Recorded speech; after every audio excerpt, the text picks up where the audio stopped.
Di dalam Permendikbudristek ini juga dikatakan bahwasannya akan terjadi penindakan bila ada unsur kekerasan, bila ada unsur pemaksaan di dalam melakukan perbuatan seksual.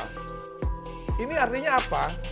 Bila perbuatan seksual itu dilakukan atas dasar suka sama suka atau persetujuan kedua belah pihak, walaupun tanpa ikatan pernikahan, maka dianggap sah.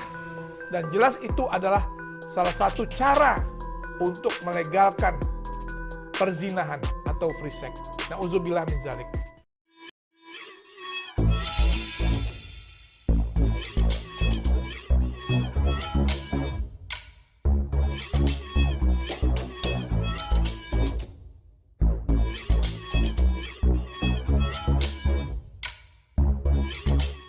Tonton video ini sampai selesai agar Anda tidak gagal paham.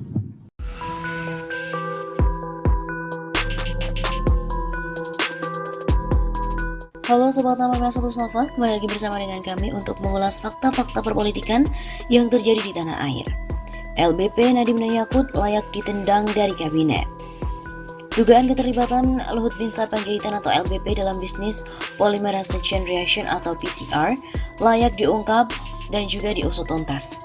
Bila terbukti, tangkap dan juga penjarakan.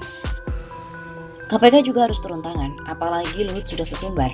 Siap hengkang dari kabinet jika terbukti bisnis PCR seperti dilansir dari redaksi Mata Berita pada 13 November 2021. Seharusnya KPK juga jemput bola, langsung melakukan penyelidikan skandal bisnis PCR yang diduga melibatkan Luhut dan juga Erick Thohir. Hal ini akan menepis dugaan komisioner KPK peliharaan Luhut hanya berani gembar-gembor melakukan penyelidikan Formula E.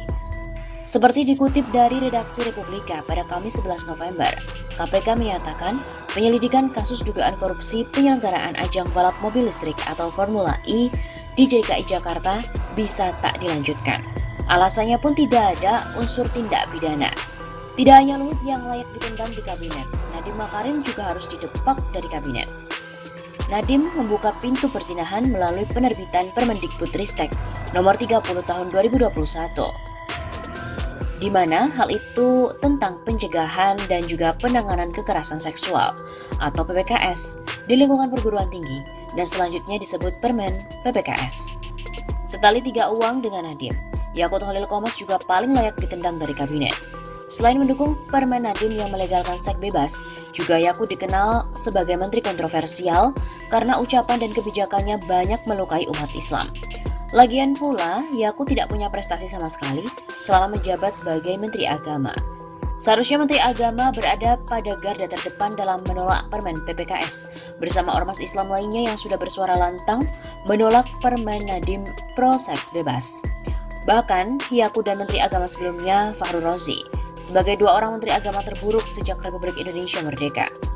Keberanian Jokowi untuk mendepak Luhut, Nadiem dan juga Yakut akan menghilangkan adanya kesan dalang dan wahyang, termasuk pesanan agama dan ideologi tertentu dalam melakukan pendangkalan akidah umat Islam melalui tangan Nadiem dan juga Yakut.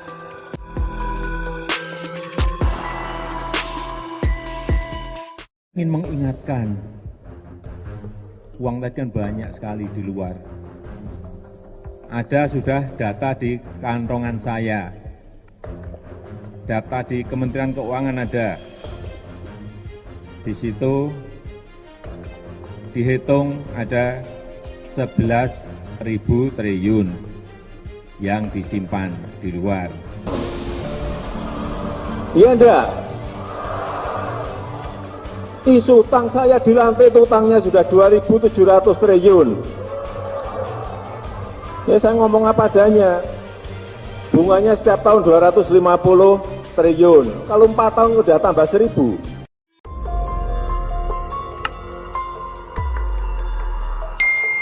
LBP tamat, Jokowi tumbang. Pilar mendukung Jokowi goyah. Para menteri mulai saling intip untuk cari aman.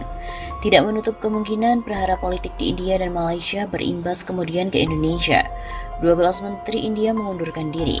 UMNO menarik dukungan dari Perdana Menteri Muhyiddin Yassin.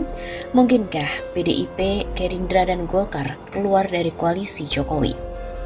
Publik menangkap kesan dukungan terhadap Jokowi mulai melemah. Indikasinya PPKM darurat yang dipimpin LBP tidak sesuai skenario. Jokowi diambang jatuh. Menurut konstitusi, jika Jokowi tumbang, Ma'ruf Amin presiden, HRS bebas, COVID-19 selesai. Pembantai dan pembunuh 6 laskar FPI dipecat, ditangkap, diadili dan digantung rame-rame di Monas. Banyak pejabat pusat maupun daerah diam-diam mulai melakukan pembangkangan terhadap LBP, di mana disebut-sebut secara de facto sering mempertontonkan kekuasaan layaknya seorang presiden, bukan sebagai seorang Menko. Kuat dugaan PPKM darurat menyimpan agenda tersembunyi. Orang kuat di pemerintahan Jokowi sedang memancing di air keruh untuk melanggengkan kekuasaan melalui isu Presiden 3 periode dan mempersiapkan Ganjar Pranowo yang tidak didukung PDIP pada Pilpres 2024. Penggiringan opini melalui lembaga survei sudah bergerak lebih jauh. Bahkan Ganjar Pranowo versi PSK memiliki elektabilitas tertinggi mengalahkan Prabowo dan Anies Baswedan. Responden siluman, akal-akalan lembaga survei sebagai PSK alias pekerja survei komersial. PPKM darurat sebagai pancingan untuk skenario politik yang lebih besar, memuluskan agenda Cina komunis di Indonesia. Menariknya, publik tidak terpancing dengan skenario tersebut. PPKM darurat gagal, skenario rusuh nasional pun gagal total. Misalnya, PPKM darurat tidak lebih dari darurat PSBB ketika awal-awal diberlakukan awal tahun lalu. Saat PSBB, pos checkpoint di berbagai daerah super ketat, beda jauh dengan PPKM yang katanya darurat tapi lebih longgar dibandingkan dengan PSBB. Posko atau saat PSBB dinamakan checkpoint, kosong tak berpenghuni.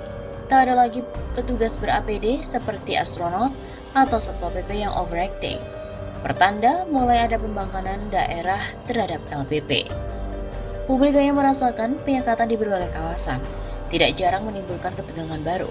Contohnya ribut-ribut antara petugas PPKM darurat yang bertindak arogan terhadap prajurit pas pampres.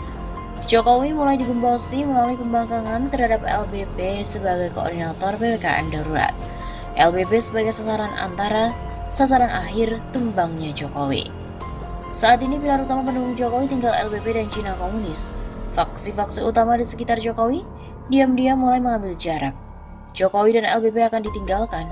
Duet LBP dan Jokowi bakalan tamat, insya Allah. Tinggal Cina komunis yang akan menopang kekuasaan LBP Jokowi. Kekuatan politik dalam negeri bakal rame-rame meninggalkan LBP Jokowi.